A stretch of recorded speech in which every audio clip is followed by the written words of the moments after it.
Hello again. Moving on to assessing and getting prepared for the midterms and the final evaluation, we have the Assessment of Candidate Progress worksheet. This is for you to fill out, your candidate to fill out, and if there is a master teacher, for them to complete one also. The site mentor, as it's listed on here, is only if that site person is a non-evaluative employee. We do not include any person on independent teachers from their district that would have any input into evaluations. We need to make sure we keep those things separate. But every once in a while, there is a coach or something, and then that person could be part of this. But normally, for an independent teacher, it's just the candidate and the mentor. Fill out this first part, again, remembering that blocks are cumulative. So if you have someone who is in block 2, they would be responsible for both block 1 and 2.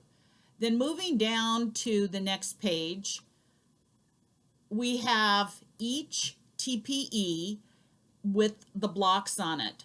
The candidate and yourself put evidence that you have seen, or the candidate, they know what they've taught, they know what they have done, that would meet, if they're in block 1, 1.1 and 1.8.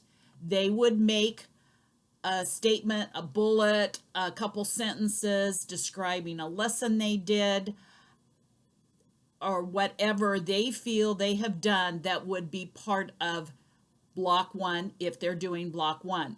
My example earlier was block 2. So then you would go down to block 2.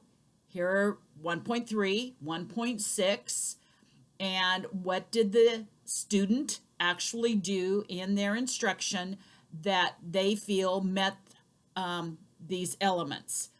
Like 1.6 is a very long element. They do not have to meet every single area in the element or show evidence of it, but if they provided a supportive learning environment for their EL students, or they worked with contents or scaffolding, that would work in this 1.6.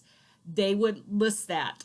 You, being a mentor, would have much less opportunity to watch your students do their instruction, so you probably aren't going to have a whole lot of evidence here.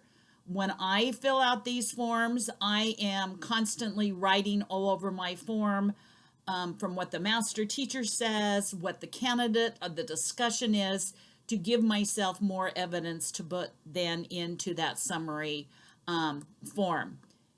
You go down for each element. Again, you notice the blocks are available for you.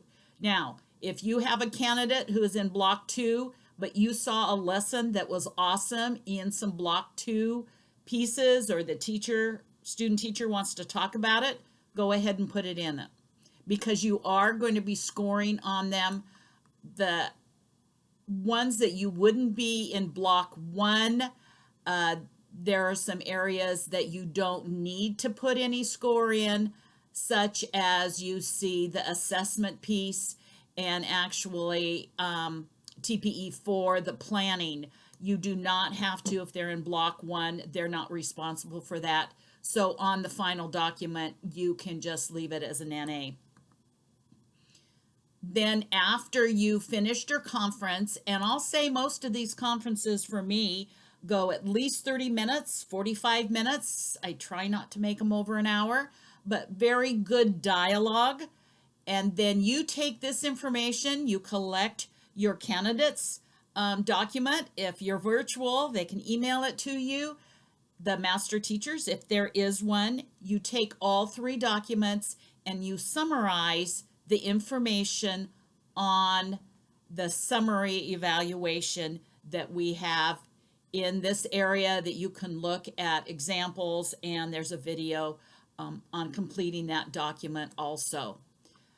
We do need you, under the evidence in the block that the student is focusing on, to actually put, for example, block 1, 6.3. right in there. 6.3, what was the actual evidence here as well as on the summary document.